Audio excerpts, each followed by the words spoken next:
Au nom du Père et du Fils et du Saint-Esprit, ainsi soit-il. Ô Jésus, je vous offre cette prédication, en l'honneur des saintes prédications que vous avez faites sur la terre.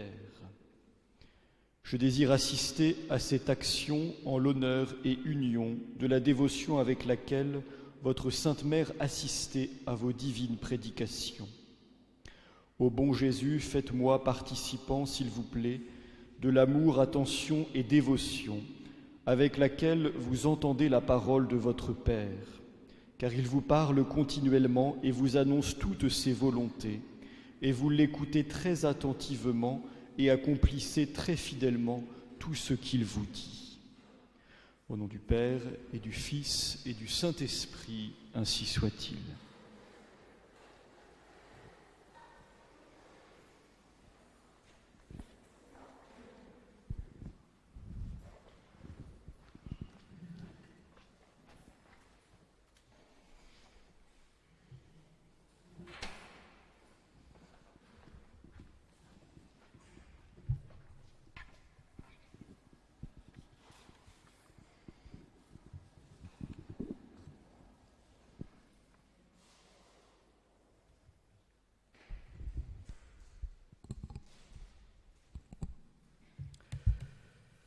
Quatrième et dernière conférence de notre parcours à la découverte de la spiritualité de Saint Jean Eudes.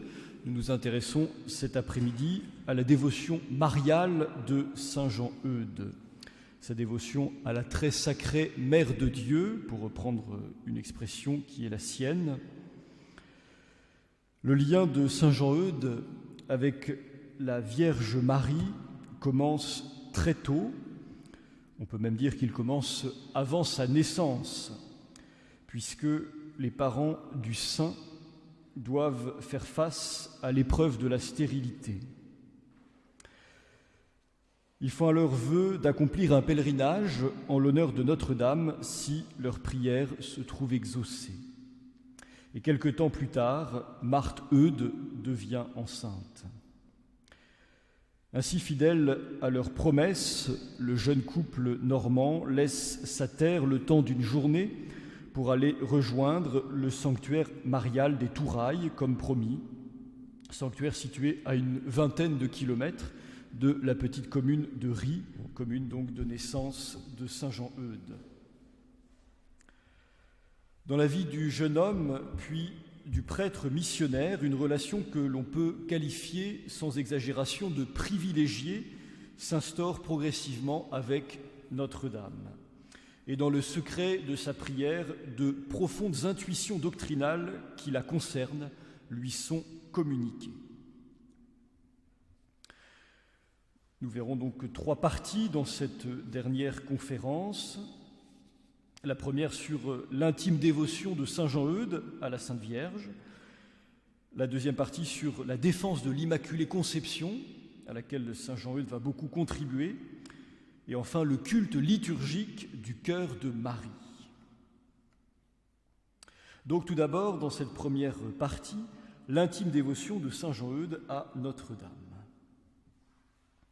La vie de Saint Jean Eudes a été beaucoup marquée par la date du 25 mars.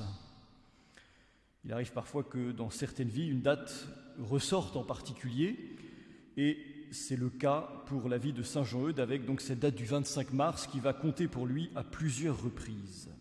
Jour donc bien sûr de la solennité de l'Annonciation. Ainsi, le 25 mars 1623, Saint Jean Eudes est officiellement reçu à l'Oratoire de Paris. C'est une date qui compte pour lui, même si, je le racontais ce matin, même s'il sera ensuite amené quelques années après à quitter l'oratoire. Pourtant, il gardera toujours une forme de révérence à l'égard du fondateur de l'oratoire, le cardinal de Bérulle, dont il ne craint pas d'écrire qu'il fut un des amants les plus embrasés du Verbe incarné qui eussent paru depuis plusieurs siècles. Donc c'est Saint Jean Eudes qui parle du cardinal de Bérulle, un des amants les plus embrasés du Verbe incarné qui eussent paru depuis plusieurs siècles. Donc, première date, 25 mars 1623. L'année suivante, un an jour pour jour, le 25 mars 1624, saint Jean-Eudes prononce, selon la spiritualité de l'oratoire, saint Jean-Eudes prononce un vœu, le vœu de servitude à Jésus. Ce vœu qui se vivait donc dans le contexte de l'école française de spiritualité, ce vœu est conçu comme une reprise consciente et volontaire de la consécration du baptême. Un peu comme, si vous voulez, un genre de profession de foi. Ce vœu s'adresse à Jésus et à sa très sainte mère, l'un et l'autre étant perçus comme inséparables. Donc nous sommes le 25 mars 1624, vœu de servitude à Jésus. Quelques années plus tard, toujours un 25 mars 1637, saint Jean-Eudes prononce un autre vœu, le vœu du martyre. Alors il ne se réalisera pas au sens habituel où on l'entend, mais je vous en lis cependant le texte qui est très édifiant. Donc vœu de martyr prononcé par saint Jean-Eudes le 25 mars 1637.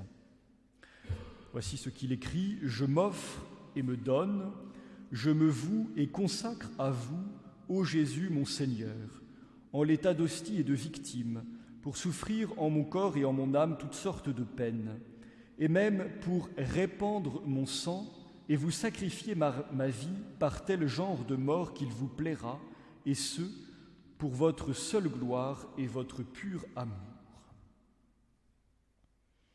Et on le sait, même si saint Jean-Eudes donc ne recevra pas le martyre, pourtant plusieurs fois il a exposé sa vie. Par exemple, lorsqu'il s'est mis au service des pestiférés, d'autres de ses confrères étaient morts de ce service, ayant contracté la maladie.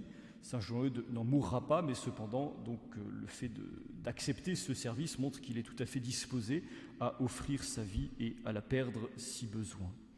Donc nous sommes le 25 mars 1637.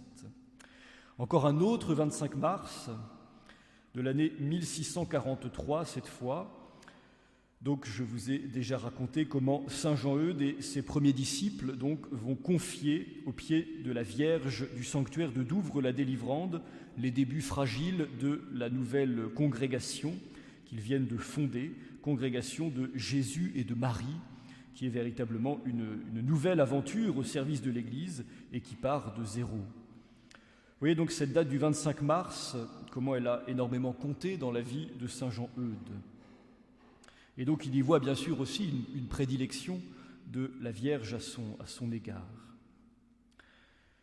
En 1668, donc plusieurs années après, alors que le père Eudes est déjà avancé en âge, il a 66 ans, il prend la plume pour rédiger un texte long qui s'intitule « Contrat d'une sainte alliance avec la très sacrée Vierge Marie, Mère de Dieu ». Et la rédaction de ce texte fait écho à un acte qu'il avait posé bien des années auparavant, alors qu'il était encore un jeune homme. En effet, il avait passé un anneau au doigt d'une statue de Notre-Dame. Alors que ses parents lui proposent, je cite, « un parti avantageux dans lequel la beauté, la sagesse et le bien se trouvaient réunis », l'adolescent répond qu'il est déjà engagé avec une autre, et dit-il, une autre incomparablement plus belle, plus noble et plus riche. Voilà comment comprendre donc ce geste du jeune homme qui passe un anneau au doigt de la statue de la Vierge. Et puis ce contrat, donc contrat d'alliance avec la Sainte Vierge, nous fait bien sûr penser à la théologie du baptême dont j'ai pu vous parler au cours de la première conférence, baptême donc qui était conçu à travers ce terme du contrat. Et donc on va retrouver un petit peu cette même logique, ce même raisonnement, c'est-à-dire que saint Jean-Eudes va analyser une par une toutes les clauses du contrat, qu'il engage donc, pour ce qui est de ce contrat avec la Vierge, qu'il engage donc avec la Mère de Dieu. Donc dans ce texte que saint Jean-Eudes signe de son propre sang, il laisse entrevoir son amour ardent pour la Vierge. « Ce n'est pas merveille, écrit saint Jean-Eudes, que vous vouliez bien être l'épouse du dernier de tous les hommes et du plus grand de tous les pécheurs, qui a bien osé vous choisir dès ses plus tendres années pour sa très unique épouse et vous consacrer entièrement son corps, son cœur et son âme. Donc c'est un extrait du contrat d'alliance avec la très sacrée Mère de Dieu, écrit donc vers la fin de sa vie. Mais saint Jean-Eudes a été très prolixe donc tout au long de son ministère sur la Sainte Vierge. Par exemple, en 1676, il publie également un ouvrage intitulé « L'enfance admirable de la très sainte Mère de Dieu », qui est là aussi un texte très long. Et puis en 1680, quelques jours avant sa mort, il parvient à boucler un autre ouvrage intitulé « Le cœur admirable ». Nous y reviendrons. Alors on trouve dans ces différents ouvrages, dont la lecture, il faut l'admettre, est un peu laborieuse parce que en raison du style employé, on trouve cependant de très belles affirmations dans cette louange qu'il adresse à la Vierge. Ainsi, par exemple, ce très court extrait qui provient de l'enfance admirable, saint Jean-Eudes s'adresse à la Vierge Marie à travers cette sublime méditation. Vous êtes l'unique qui ressemblait parfaitement à votre Père, étant mère sans père d'un homme Dieu, comme il est père sans mère d'un Dieu. Ça nécessite peut-être que je la répète un peu plus lentement. Vous êtes l'unique qui ressemblait parfaitement à votre Père, étant mère sans père d'un homme Dieu, comme il est père sans mère d'un Dieu. En bon héritier de l'école française de spiritualité, nous pouvons affirmer que la dévotion de saint Jean-Eudes pour la Vierge est très catholique, c'est-à-dire centrée sur le Christ. En effet, le saint normand n'aimait pas qu'on représente la Sainte Vierge sans son Fils sur les images ou sur les statues. Et s'il a parfois des affirmations qui peuvent sembler un peu poussées, peut-être sans faire preuve d'esprit protestant, mais qui pourraient sembler parfois un peu excessives, entre guillemets, eh bien, elles sont toujours accompagnées cependant du rappel de la primauté du Christ. Et en ce sens, eh bien, elles sont toujours très justes. Par exemple, dans l'enfance admirable, saint Jean-Eudes écrit « N'est-elle pas, après son Fils Jésus, la source de tous les desseins de bonté et de miséricorde que Dieu a de toute éternité sur toutes ses créatures ?» Alors évidemment, si on enlève cette petite incise « après son Fils Jésus », on pourrait discuter son affirmation. N'est-elle pas la source de tous les desseins de bonté et de miséricorde que Dieu a de toute éternité sur toutes ses créatures ? Mais cette simple précision rend l'affirmation très juste et très catholique. N'est-elle pas, après son Fils Jésus, la source de tous les desseins de bonté et de miséricorde que Dieu a de toute éternité sur toutes ses créatures ? Dans un autre passage, il écrit encore « Enfin, cette mère de grâce n'est-elle pas la source, après Dieu, de tout ce qui est dans l'ordre de la grâce ?» Encore un autre extrait. « Il est vrai qu'il y a cette différence que le Fils les a par nature et par essence et en un degré infiniment plus relevé que sa mère, et qu'elle ne les possède que par grâce et par participation, mais en un degré très sublime et très excellent. » Donc cette affirmation concerne les qualités énumérées, dont l'extrait du livre des Proverbes qui sert d'épître à la messe de la Nativité de la Sainte Vierge. En effet, on pourrait donc, pour être plus clair, donc l'épître de la messe de la Nativité de la Sainte Vierge donc, est tiré du livre des Proverbes, et donc on pourrait se demander à qui les attribuer, ces qualités qui sont énumérées dans l'extrait du livre des Proverbes. Et donc on pourrait évidemment les attribuer au Verbe, au Fils éternel de Dieu, et on peut aussi, somme toute, les attribuer à la Sainte Vierge, donc les deux sont possibles. Et saint Jean-Eudes donc les attribue à la très Sainte Vierge, mais en expliquant la raison précise.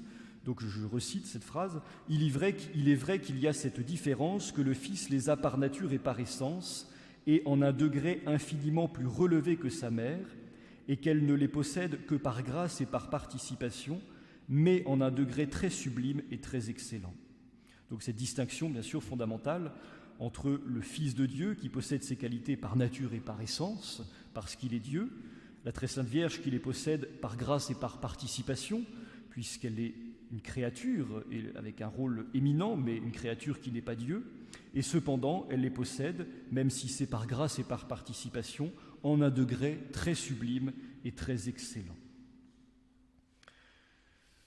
Voilà donc ce que l'on peut dire sur cette intime dévotion de saint Jean-Eudes à l'égard de la Vierge Marie, dévotion dont on sent qu'elle est très personnelle et très privilégiée, le mot n'est pas exagéré. Alors quelques mots à présent sur la défense de l'Immaculée Conception, à laquelle saint Jean-Eudes va beaucoup contribuer dans donc cette seconde partie. Alors il nous faut comprendre que saint Jean-Eudes évolue à une époque où, comme vous le savez, le dogme de l'Immaculée Conception n'est pas encore formellement défini, puisqu'il le sera en 1854. Et donc, il y a dans l'Église du XVIIe siècle des partisans et puis aussi des opposants à cette doctrine qui s'affrontent volontiers. On le sait, d'une part, le grand saint Thomas d'Aquin lui-même, au moins dans un temps de sa vie, s'était opposé à cette doctrine, fournissant ainsi à ses détracteurs un argument d'autorité puissant. Et puis d'autre part, il y a aussi en ce XVIIe siècle la diffusion des idées protestantes qui met en difficulté cette doctrine de l'Immaculée Conception.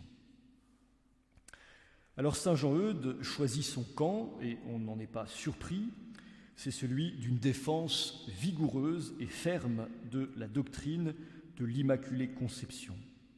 Et c'est ainsi que, dans son ouvrage de 1672, L'enfance admirable de la très sainte Mère de Dieu, il va se livrer à une très très longue démonstration pour essayer d'apporter des arguments supplémentaires à cette doctrine.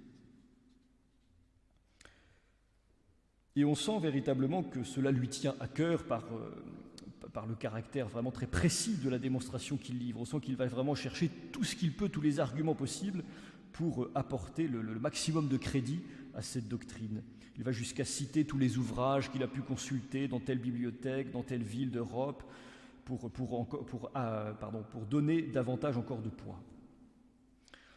Dans cet ouvrage donc de l'enfance admirable de la très sainte Mère de Dieu, saint Jean-Eudes traite de 12 mystères de la sainte enfance de la Mère du Sauveur. Et il est obligé donc de développer très longuement le 4e mystère, puisque c'est celui de l'Immaculée Conception. Alors dès le début de cette longue démonstration, les protestants en prennent pour leur grade. Je vous lis l'extrait. Dans l'enfance admirable, donc, saint Jean-Eudes écrit ceci, donc le 4e mystère de la sainte enfance de la Mère du Sauveur qui est sa conception immaculée.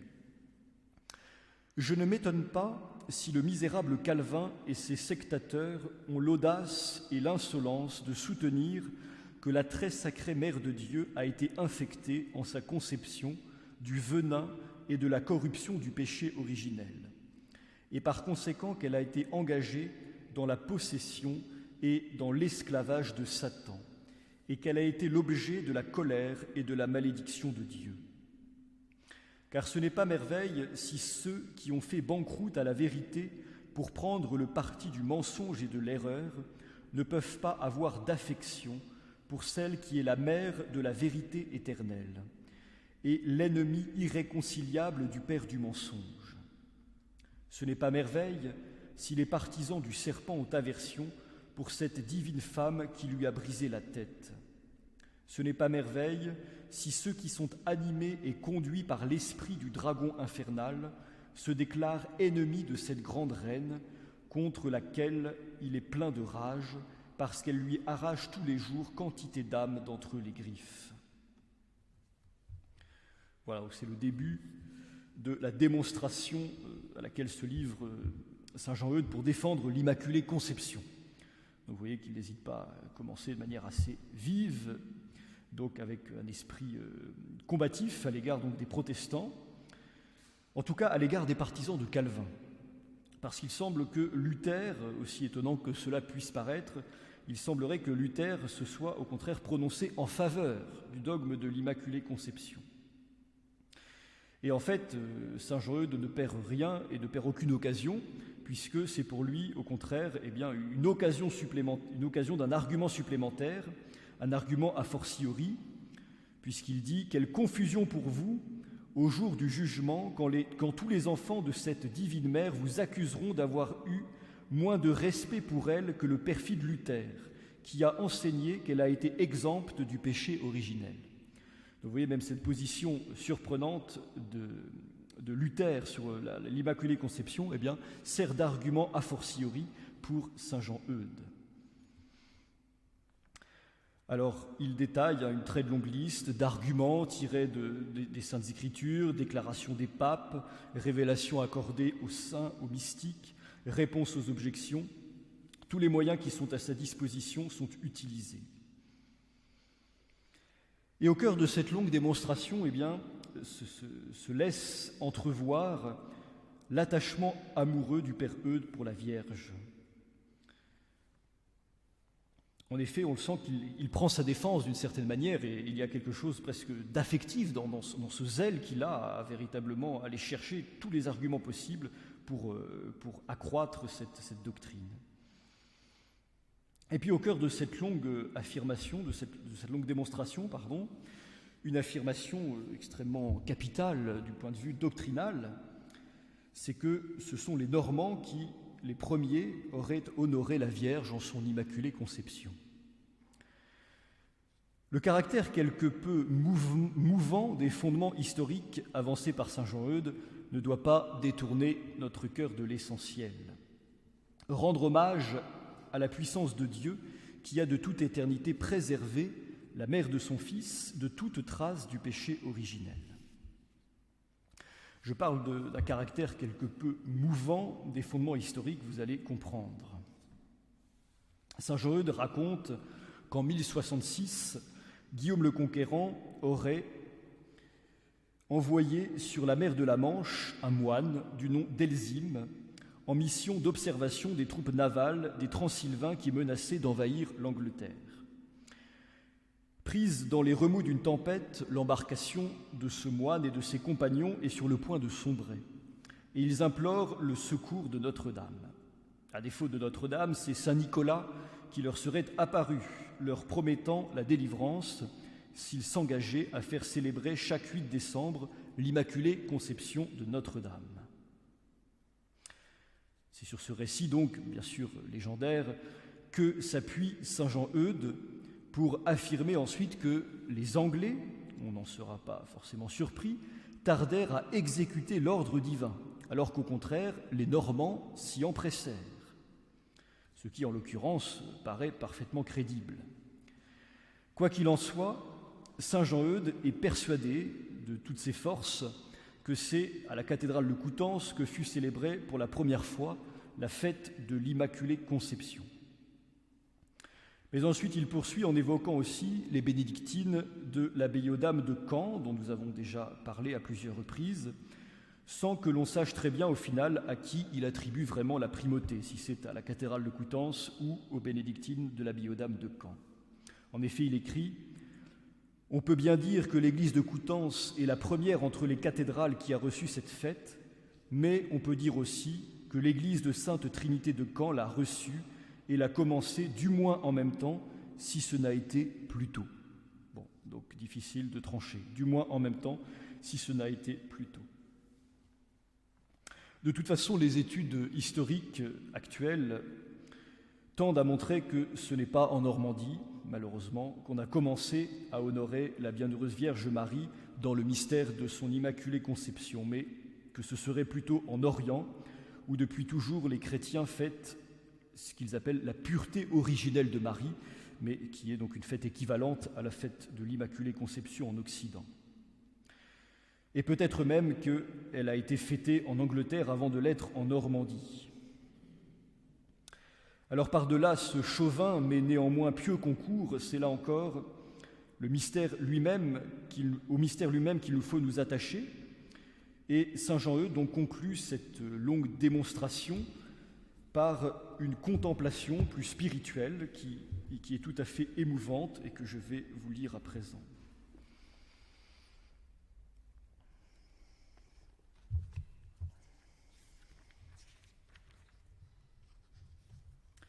Donc c'est la conclusion de cette longue démonstration sur l'Immaculée Conception. Grâces éternelles vous soient rendues, ô très adorable Trinité, et de toutes les faveurs dont vous avez comblé cette Vierge incomparable en sa merveilleuse conception. Que le ciel et la terre, les anges et les hommes, et toutes les créatures vous en louent et bénissent éternellement. Ô que j'ai de joie, ma très aimable mère, de vous voir toute pure, toute immaculée, toute belle, toute sainte et toute admirable dès le premier pas de votre vie. Certainement mon cœur en est si ravi que si vous n'étiez paré de toutes ces beautés et de toutes ces excellences et que je le possédasse, je voudrais m'en dépouiller pour vous les donner. Voire même, si vous ne les aviez pas, et qu'il fût nécessaire pour vous les faire avoir, que je fusse anéanti, j'y donnerai très volontiers mon consentement. Donc transparaît à travers ces mots, de manière tout à fait incontestable, l'amour profond de saint Jean-Eudes pour Notre-Dame.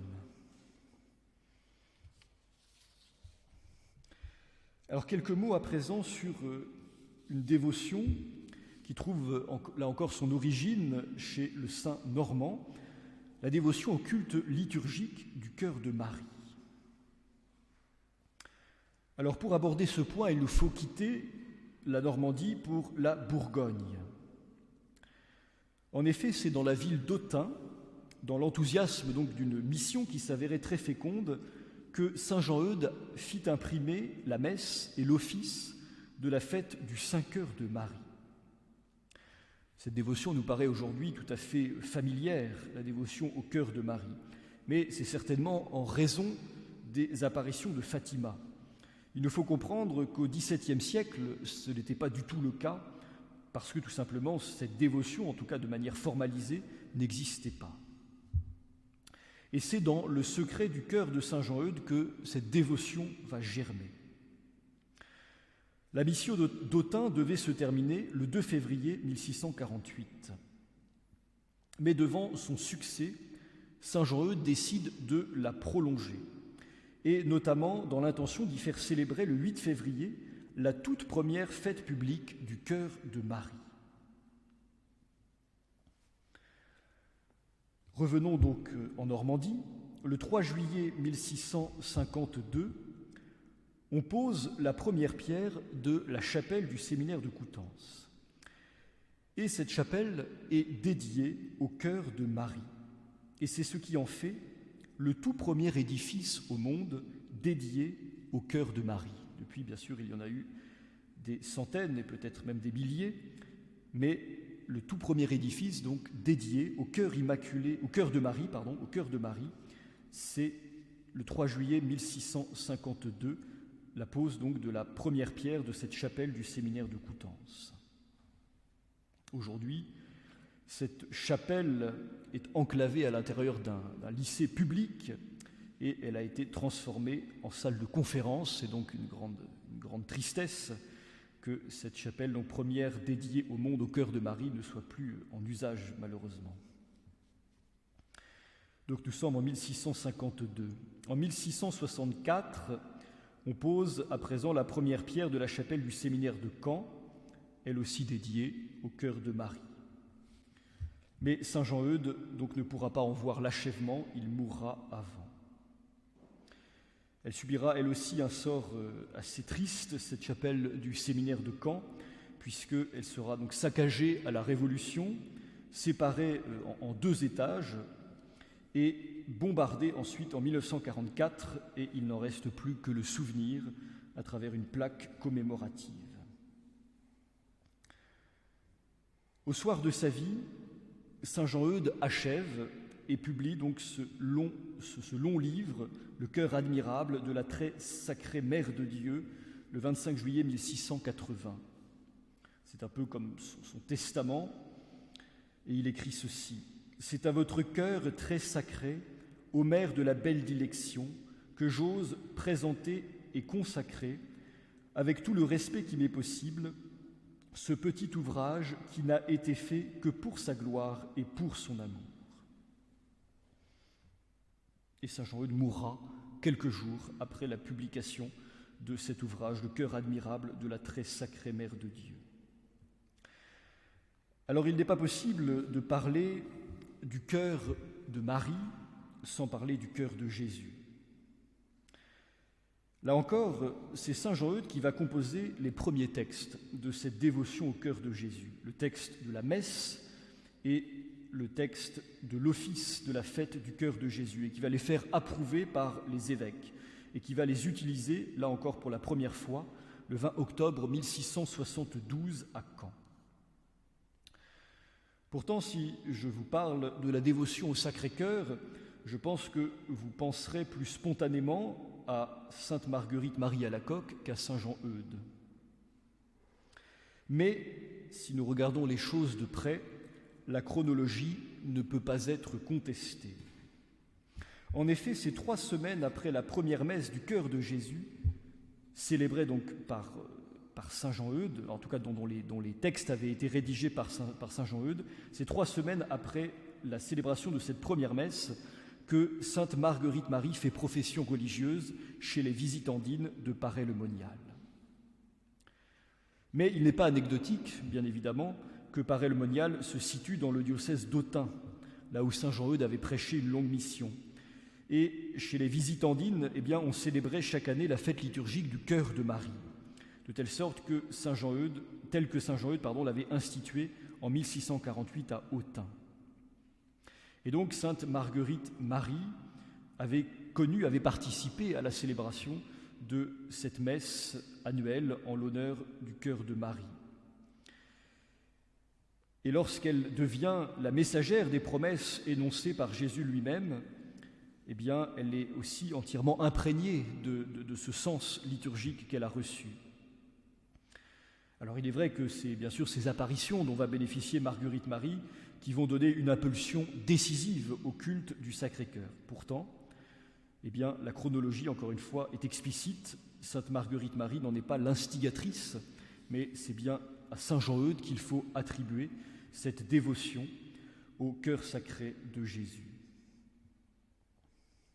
Alors reste à préciser maintenant le lien entre ces deux dévotions, entre le culte du Sacré-Cœur et la dévotion au cœur de Marie. On aurait peut-être envie, pour faire preuve d'un peu de rigueur, vous voyez, j'ai utilisé 2 mots différents volontairement, on aurait peut-être envie de parler du culte du Sacré-Cœur et plutôt de la dévotion au cœur de Marie, au Saint-Cœur de Marie. On aurait peut-être envie un peu de distinguer les deux. Et en fait, saint Jean-Eudes va aller beaucoup plus loin, il va être beaucoup plus audacieux, puisque en fait, il va parler du cœur de Jésus et de Marie, au singulier. Du cœur de Jésus et de Marie, sans S, au mot cœur. Et il va s'en expliquer. L'explication la plus simple, elle repose sur l'affirmation suivante: le cœur de Marie, c'est Jésus. Voilà ce qu'explique saint Jean-Eudes. Et de ce point de vue-là, il n'y a pas besoin de faire de longues argumentations, ça s'impose par sa clarté et son évidence. Le cœur de Marie, c'est Jésus. Et donc, si le cœur de Marie, c'est Jésus, oui, on peut parler du cœur de Jésus et de Marie au singulier, pour exprimer qu'en réalité, ils ne forment qu'un seul et unique cœur. Alors cette expression, évidemment, est très audacieuse, et elle repose sur une intuition de Marie des Vallées, qui avait transmis donc les paroles de la Vierge. Elle dit que le cœur de son fils, donc là c'est une citation, Marie des Vallées parle et rapporte les paroles qu'elle a entendues de la Vierge. Elle dit que le cœur de son fils, c'est son cœur. Voilà, donc vous voyez, ça repose vraiment sur une révélation reçue par Marie des Vallées que saint Jean-Eudes reprend à son compte. Et on va retrouver cette expression au singulier à bien des reprises dans les écrits du saint. Un exemple, dans le contrat de la Sainte Alliance, « Comme l'époux et l'épouse doivent demeurer dans une même maison, je souhaite aussi demeurer avec vous dans le très aimable cœur de Jésus qui est votre cœur. » Voilà, donc il s'adresse à la Sainte Vierge. « Je souhaite aussi demeurer avec vous dans le très aimable cœur de Jésus qui est votre cœur. » Alors même si, d'un point de vue chronologique, la fête du cœur de Marie a été instituée avant celle du cœur de Jésus, le saint fondateur, pourtant, ne peut pas être plus explicite dans une lettre qu'il adresse à ses confrères en 1672. Il écrit ceci : « Notre dessein a toujours été, dès les commencements de notre congrégation, de regarder et honorer ces deux aimables cœurs comme un même cœur en unité d'esprit, de sentiment, de volonté et d'affection. » Regarder et honorer ces deux aimables cœurs comme un même cœur en unité d'esprit, de sentiment, de volonté et d'affection. Donc, vous voyez cette expression très audacieuse, le cœur de Jésus et de Marie, au singulier. Et puis, la réflexion va se poursuivre encore, et dans le sillage donc, des révélations reçues par Marie des Vallées, saint Jean-Eudes va aussi exprimer la vie spirituelle comme une fusion entre le cœur du croyant et le cœur de Jésus et de Marie.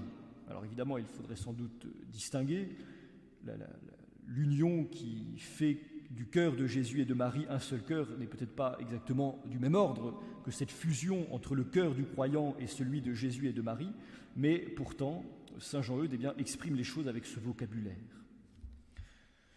En effet, Marie des Vallées donc, avait eu un échange mystique avec notre Seigneur sur lequel donc repose aussi cette intuition spirituelle de saint Jean-Eudes. Je vous lis donc l'extrait de cet échange mystique de Marie des Vallées avec notre Seigneur.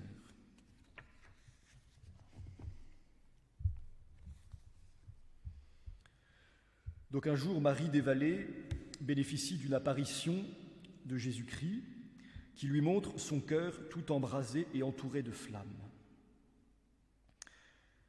Jésus lui dit : « Voilà votre cœur. » « Non, dit-elle, ce n'est pas le mien, c'est le vôtre. » « Il est vrai, dit notre Seigneur, c'est le mien et c'est celui de ma mère, et c'est le vôtre aussi, car je vous l'ai donné. » Voilà ce que répond notre Seigneur à Marie des Vallées lorsqu'il lui présente donc son cœur et que Marie des Vallées repousse cette proposition en disant « Non, ce n'est pas mon cœur ».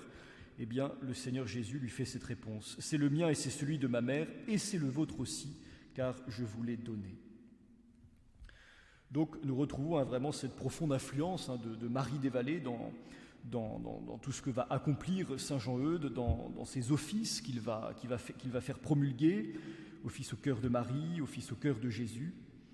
Et donc, tout cela est très intimement lié à cette vie spirituelle surprenante de cette mystique de Coutances. Alors la relation que l'on peut sans hésiter qualifier de privilégiée entre la bienheureuse Vierge Marie et le fondateur normand est le secret de son zèle pour le salut des âmes. C'est parce qu'il a été profondément uni à celle qui a donné naissance à Jésus que saint Jean-Eudes a pu être l'instrument efficace de la volonté du Père, faire naître Jésus dans les âmes, pour exprimer donc le salut avec les mots du Père Eudes lui-même. Ça permet d'expliciter cette affirmation. Pourquoi cette dévotion à la Vierge peut expliquer son zèle pour le salut des âmes ? Eh bien parce que la Vierge est celle qui a donné naissance à l'enfant Jésus, et de la même manière, qu'est-ce que collaborer au salut des âmes si ce n'est permettre la naissance de Jésus-Christ dans les âmes ? En tout cas, c'est de cette sorte que saint Jean-Eudes exprime le salut. Et saint Jean-Eudes aimait à répéter souvent dans son esprit une brève prière que je me plais à vous recommander en cette occasion. Il disait souvent au cours de ses journées que la bénédiction de Jésus nous soit donnée par Marie sa mère. Nos cum prolepia, benedicat Virgo Maria. Que la bénédiction de Jésus nous soit donnée par Marie, sa mère. Alors, voilà, comme suggestion spirituelle, peut-être pourriez-vous utiliser donc cette brève oraison au cœur de vos journées, entre deux déplacements, entre deux activités, dans un moment de lassitude, d'agacement, dans un moment d'action de grâce. Eh bien, il nous est effectivement possible de répéter cette belle prière qui était très chère au cœur de saint Jean-Eudes, que la bénédiction de Jésus nous soit donnée par Marie, sa mère. Nos cum prolepia, benedicat Virgo Maria. Alors je conclus donc l'ensemble de ces 4 interventions sur la spiritualité de saint Jean-Eudes. À la fin du mois de juillet 1680, donc je l'ai dit tout à l'heure, saint Jean-Eudes vient tout juste d'achever la rédaction du cœur admirable de la très sacrée Mère de Dieu, et il tombe malade. Il doit rester au lit dans une chambre de la maison de sa congrégation à Caen, chambre qui existe encore aujourd'hui, à laquelle on peut se rendre en pèlerinage, et à l'intérieur de laquelle un petit oratoire a été installé. L'apôtre normand, âgé de 79 ans, souffrait beaucoup, et sentant sa fin proche, demande à recevoir le viatique et l'extrême-onction. Dès qu'il voit le Saint-Sacrement entrer dans sa chambre, il prie son infirmier de l'aider à se lever. Le père Dufour, qui est le prêtre qui lui a conféré les derniers sacrements et qui fut donc un témoin privilégié, raconte. Il se mit donc à genoux nus sur le pavé. Et soutenu par 2 de ses confrères, il fit une amende honorable à notre Seigneur pour ses innombrables péchés et demanda pardon à tous ceux de sa congrégation. Puis, après avoir prié longtemps à haute voix, saint Jean-Eudes meurt le lundi 19 août 1680 vers 15 heures. Vous voyez cette fin si émouvante du grand missionnaire normand, à genoux, nu sur le pavé, qui trouve encore quelques forces dans le peu d'énergie qui lui reste pour se mettre à genoux à l'arrivée du Saint-Sacrement dans sa chambre et qui achève ainsi saintement une vie si édifiante, une vie entièrement donnée pour le salut des âmes, une vie dans laquelle il y eut bien peu de repos, mais beaucoup de zèle, beaucoup d'esprit de prière, une vie d'union intime à la fois avec notre Seigneur et avec Notre-Dame. Alors Saint Jean-Eudes est prêtre, vous êtes laïque, Saint Jean-Eudes a vécu au XVIIe siècle et vous vivez au XXIe siècle. Alors la question évidemment qui peut légitimement se poser, c'est que retirer pour votre vie chrétienne de sa vie à lui ? Elle est certes édifiante, mais en quoi peut-elle vous apporter quelques lumières pour votre propre sanctification ? Alors il y a 2 aspects qu'il m'a semblé nécessaire d'apporter donc en conclusion. Il y a tout d'abord ce qu'on pourrait appeler sa méticulosité spirituelle. Saint Jean-Eudes, dans la pratique des exercices de piété, est quelqu'un dont on voit qu'il est évidemment très méticuleux. Ça apparaît de manière très flagrante dans chacun de ses ouvrages. Saint Jean-Eudes aime conter, et on sent en le lisant qu'il importe que le conte soit bon.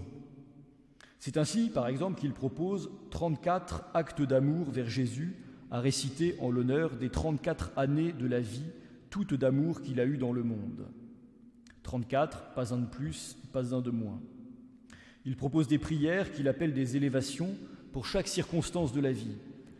Une élévation pour le matin, une durant la journée, une pour le soir, une pour avant la confession, une pour après la confession, une pour avant la communion, une pour après la communion, une pour commencer l'année, une pour finir l'année, une pour le premier jour de chaque mois, une pour le dernier jour de chaque mois, une pour chaque jour de la semaine, une élévation pour ceux ayant à faire une action de longue durée ou qui demande une grande application d'esprit, une élévation pour ceux ayant à parler ou converser avec le prochain, une élévation pour ceux qui vont prendre leur repas, élévation allant prendre son repas, une autre élévation pour allant à la récréation, allant et venant dans la maison et hors de la maison, une élévation allant travailler, allant à la prédication, c'est celle que vous avez entendue au début de ma conférence. Une élévation pour aller lire quelques livres de piété, écrivant, faisant l'aumône, voilà. Donc vous voyez, chaque circonstance de la vie, pour chaque circonstance de la vie, Saint Jean-Eudes écrit donc une brève prière qui prend quelques secondes à réciter, mais la liste est très longue. Et on sent, vous voyez, qu'il y a cet esprit vraiment méticuleux. Il y a, voilà, c'est cette prière pour le premier jour du mois, pour le dernier jour du mois, cette prière à dire pour le jour anniversaire de son baptême. Voilà, chaque circonstance vraiment est honorée, et on sent qu'il importe qu'il n'y ait pas d'oubli finalement. Alors mon propos n'est pas, rassurez-vous, de vous exhorter à acheter le livre de Saint Jean-Eudes pour vous dire qu'il faut réciter ces prières. Voilà, ce qui serait un peu laborieux, puisque comme vous le voyez, chaque activité donc comporte la sienne. Mais en revanche, l'esprit qui anime cette démarche peut être retenu pour notre sanctification. Car il s'agit, et c'est bien dans le fond le but recherché par le Père Eudes, il s'agit de placer toute notre vie sous le regard de Dieu.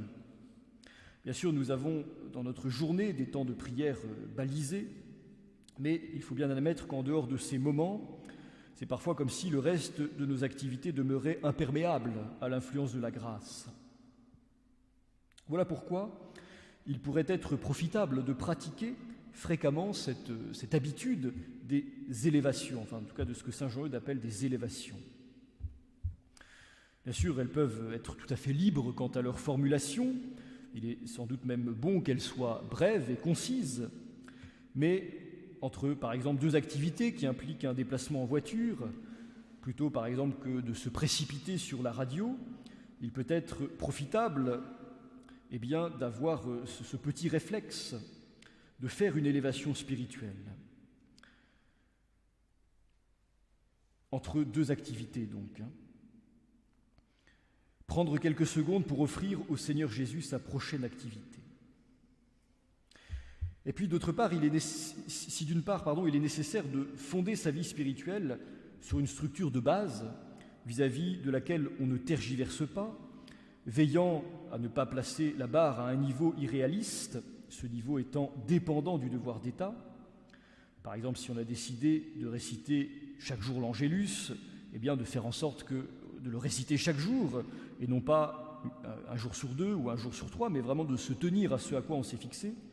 D'autre part, il peut être aussi bénéfique de cultiver sa vie spirituelle par la pratique fréquente de ces élévations, mais qui sont plus, à mon sens, sur le mode de la gratuité et de la spontanéité, en dehors donc de tout calcul. Ces élévations spontanées ne peuvent pas évidemment servir de fondement à la vie spirituelle, et ce serait un fondement bien trop léger, mais en revanche, sans elles, la structure de base de la vie spirituelle peut facilement s'assécher par une certaine forme de routine ou de répétition, un peu austère. Donc, premier axe que nous pouvons retenir pour notre vie spirituelle aujourd'hui au XXIe siècle, c'est cette méticulosité spirituelle de Saint Jean-Eudes. Et puis deuxième et dernier aspect, donc, c'est sa profonde liberté intérieure.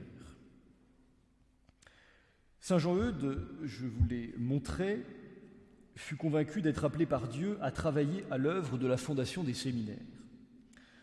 L'oratoire ne semble pas pouvoir lui permettre de réaliser cette conviction. Que fait-il ? Il quitte l'oratoire.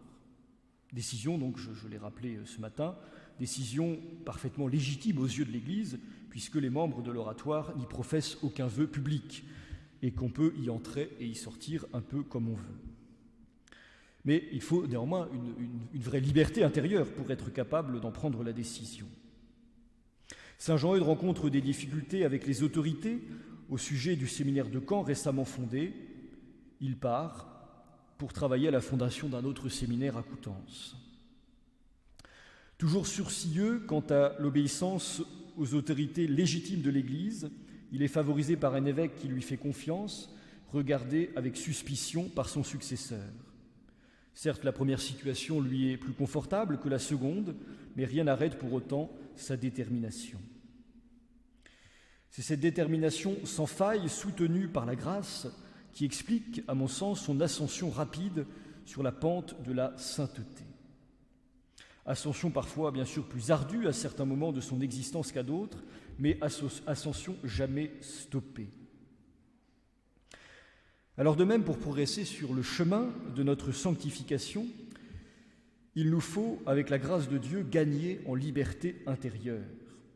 Peut-être d'abord vis-à-vis de nos relations humaines.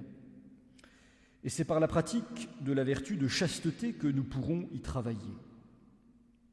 Cette vertu donc qui nous rappelle que l'autre ne nous appartient jamais et qui nous permet donc de rester libres vis-à-vis de ceux que nous rencontrons, vis-à-vis de ceux qui nous sont liés par tout type de liens, que ce soit les liens familiaux, les liens amicaux.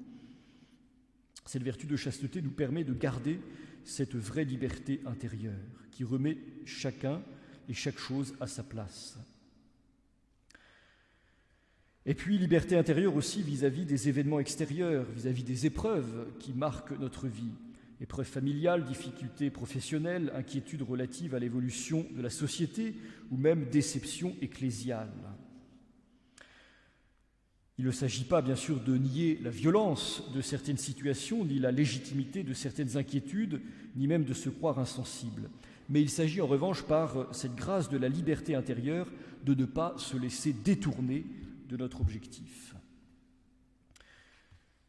Et saint Paul nous montre aussi un bel exemple dans l'Écriture de liberté intérieure. « Mon seul souci, écrit-il, oubliant le chemin parcouru et tout tendu en avant, je m'élance vers le but en vue du prix attaché à l'appel d'en haut que Dieu nous adresse en Jésus-Christ. » C'est dans l'Épître aux Philippiens, chapitre 3. Mais pour pouvoir y parvenir, saint Paul nous avertit, dans l'Épître aux Corinthiens à présent, « Vous savez bien que dans les courses du stade, tous les coureurs prennent le départ, mais un seul gagne le prix. Alors vous, courez de manière à l'emporter. Tous les athlètes à l'entraînement s'imposent une discipline sévère.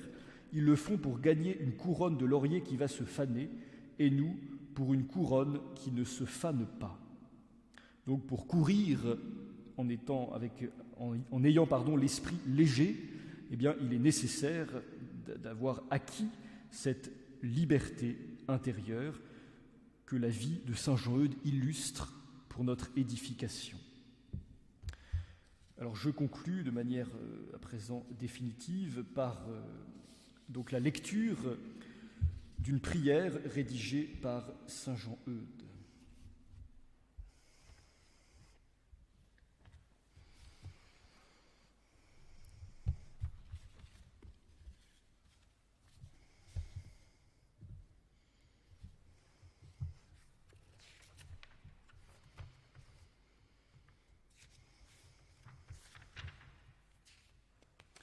Donc c'est dans un petit opuscule qu'il a rédigé qui s'appelle Exercice de piété et qui rassemble plusieurs des prières qu'il a lui-même rédigées.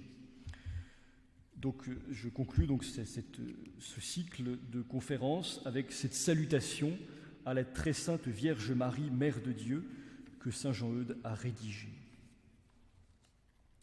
Je vous salue, fille de Dieu le Père.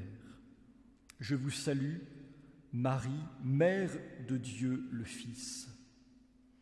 Je vous salue, Marie, épouse du Saint-Esprit. Je vous salue, Marie, temple de toute la divinité. Je vous salue, Marie, lys blanc de la resplendissante et toujours immuable Trinité. Je vous salue, Marie, rose très vermeille du jardin céleste. Je vous salue, Marie, Vierge des Vierges, Vierge fidèle, de laquelle le Roi des cieux a voulu naître et être nourri de votre lait. Je vous salue, Marie, Reine des martyrs, dont l'âme a été transpercée du glaive de douleur. Je vous salue, Marie, Dame de l'univers, à laquelle toute puissance a été donnée au ciel et en la terre. Je vous salue, Marie, Reine de mon cœur, ma très chère mère, ma vie, ma joie et mon espérance. Je vous salue, Marie, Mère aimable. Je vous salue, Marie, Mère admirable. Je vous salue, Marie, Mère de miséricorde. Vous êtes pleine de grâce, le Seigneur est avec vous. Vous êtes bénite entre toutes les femmes, et béni soit le fruit de votre ventre, Jésus. Et béni soit votre époux, Saint Joseph, et béni soit votre Père, Saint Joachim, et bénite soit votre Mère, Sainte Anne, et béni soit votre Fils, Saint Jean, et béni soit votre ange, Saint Gabriel, et béni soit le Père éternel qui vous a choisi, et béni soit le Fils qui vous a aimé, et béni soit le Saint-Esprit qui vous a épousé.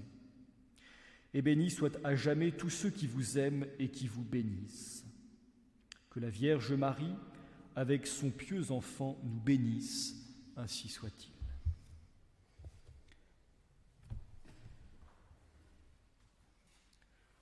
Dans quelques instants, le Saint-Sacrement va être exposé.